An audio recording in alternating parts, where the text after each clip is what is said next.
Calculating Risk for Security Part 2, Variance versus Standard Deviation. Variance and standard deviation are both statistical measurements that describe how spread out data points are in a set.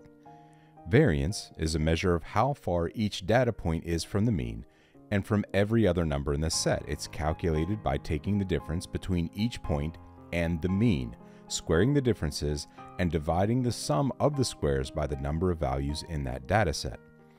Standard deviation is a measure of how far individual points in a data set are dispersed from the mean of that set. It's calculated by just taking the square root of the variance. In other words, once you have the variance, figuring out the standard deviation is pretty simple. In finance, variance and standard deviation are used to measure risk and reward for investments. Variance is used to measure the risk and reward of a particular investment. Investors can use variance to compare the performance of assets in a data profile. Standard deviation is used to determine market volatility, or how spread out asset prices are from their average price. A high standard deviation means prices are volatile and an investment is risky, while a low standard deviation means prices are calm and the investment is low risk.